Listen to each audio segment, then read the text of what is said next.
Welcome to Running the Table, the podcast where we run through everything on the table in the world of college basketball.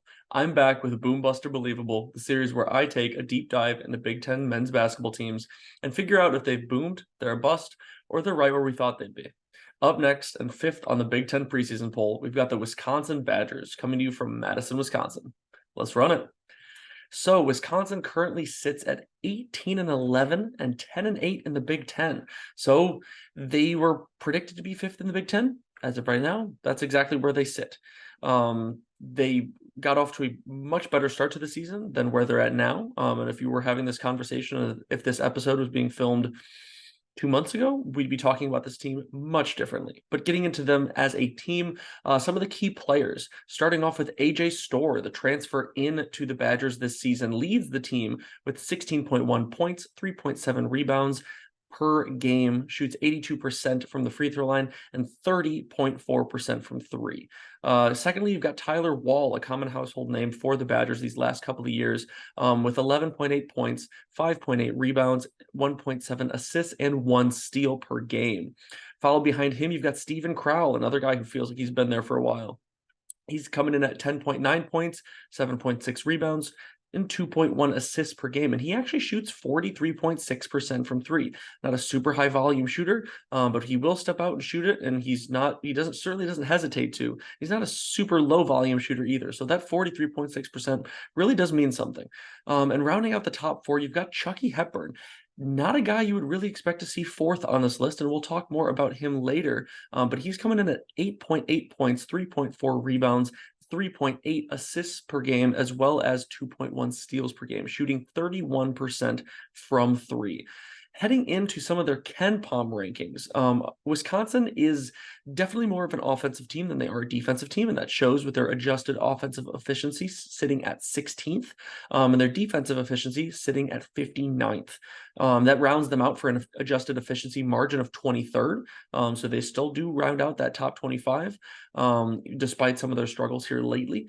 Their adjusted tempo sits at 323rd, so definitely not a very fast team. And if you look at the roster, kind of makes sense why they're not really a run out and get you in transition type of team. But their strength of schedule is 5, as with a lot of other Big Ten teams. You end up getting some pretty difficult strength of schedules. A lot of people don't necessarily think that the Big Ten is that good this year, but you look at some of the statistics and analytics, and with how good some of the teams are, especially on the top end, and Wisconsin certainly had some challenges in their non-conference schedule as well, but they are up there in terms of strength of schedule with some of the best. Heading into some of their key wins and losses, earlier on in the season, or very early on, they got a win versus 24 at the time, Virginia, 65-41, which was the opener of the Fort Myers tip-off all the way back on November 20th. They followed that up starting off December with a win against, at the time, number 3 Marquette, 75-64. So that was another very big win for them, and really where I think they started to get some momentum as being a top team potentially in the country. And throughout the months of December and January, they were really playing a lot of some of their best basketball and really getting up there in the rankings. But that really wouldn't last, as the wheels started to fall off sometime around that January to actually early February time frame. But their first loss in that stretch came at Penn State, 87-83 on January 16th. So obviously road games in the Big Ten are very difficult. There's nobody's a stranger to that. Even a team like Purdue, all of their losses have come on the road in the Big Ten.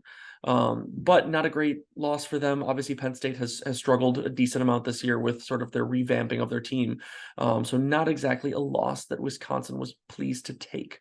And they followed that up with, I would say, the worst loss of their bunch that they had in February was their loss at Michigan. Michigan has, safe to say, not played very well at all this season.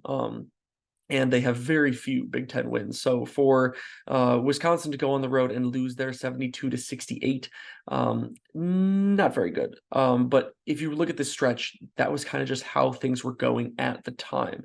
But overall, Wisconsin has been kind of just a mystery this year, really bursting onto the scene throughout the first 3 months of the season, and starting off with a 16-4 record and being ranked as high as 6th in the country heading into February. But that's when things went downhill fast for the Badgers. Since the start of February, Wisconsin lost 4 straight games on their way to losing 7 out of their last 9 games. That goes through their last game against Illinois, where they lost 91-83. Their only 2 wins in this month-long stretch have come at home against Ohio State, 62-54, which obviously, I mean, you take a look at that box score, and that doesn't even really make you all that pleased. And at home against Maryland, 74-70, so a little bit better, but again, another close game against a Maryland team that has really been on and off this year. And even in those wins, their offense hasn't been stellar. And overall, they've taken a big dip in their offensive efficiency. But they reached that height of being 6th in the country due to their offense, being considered a top 5 offense in the KenPom rankings at the end of January when they were at their height. But since then, they've really lost some of that spark on the offensive end, only averaging 71.1 points per game in their last 9 games, which has caused their offensive efficiency ranking to drop down to the 16th that it is currently. And even that's a little inflated since they were able to put up 83 in their loss to Illinois this last Saturday. So they're still considered top 25 team on KenPom, largely because of just how good they were for the first 3 months of the season, but they're not playing the part of a top 25 team right now. And one aspect of this offense that has really determined a lot of their offensive success recently has been the 3-ball. Despite being a team that shoots 34% from 3 as a team, they've only eclipsed that percentage twice in their last 8 games, which was when they shot 7 for 16 or 43.8% from beyond the arc in their overtime loss at Iowa, and in their most recent loss to Illinois, where they shot 6 for 16 or 37.5%. Coincidentally, both of those games are the only ones where they scored over 75 points in that 9-game span.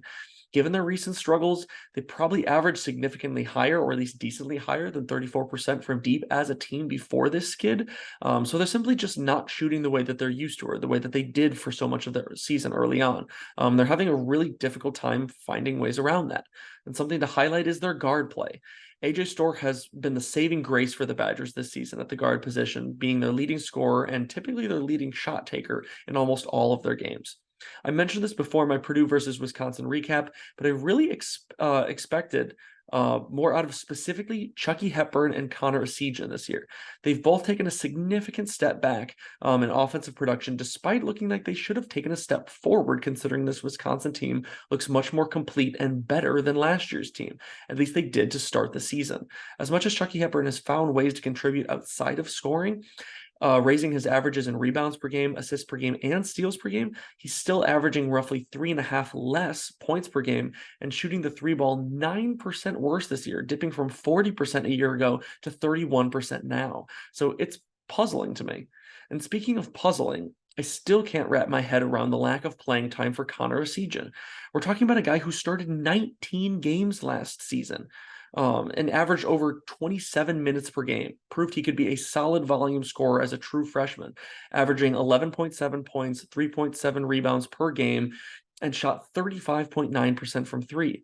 Now he seems to have completely fallen out of grace with Greg Gard, only averaging 8 minutes per game this year with 3.3 points per game and only shooting 29% from 3. But when the rest of the team couldn't get going in their 21-point loss at Rutgers, and both Chucky Hepburn and Max Klesmit got in foul trouble, Essegian was able to come off the bench, play 24 minutes, and ended up leading the team in scoring with 15 points and 2 rebounds and shot 3 for 8 from 3. So someone explain to me, why isn't this guy playing more? Is there something I haven't seen because I haven't watched enough Wisconsin basketball this year? Like, has the addition of AJ Storr really made it so that Essegian just doesn't have any part in this rotation at all? He seems to struggle mightily trying to get going, coming off the bench for limited minutes when he gets these stretches of 6 games, 6 minutes, 8 minutes, 10 minutes. He's had quite a few games there, and that's why he's averaging right around that 8. And in those games, he just seems to really struggle. But he's done better when he can see the floor more and get enough time to, I guess, really get in the flow of the game. With Wisconsin struggling significantly shooting the ball recently, I find it hard to understand why Essegian isn't getting more playing time, because it sure seems like the Badgers could use some type of switch up to try to get back on track.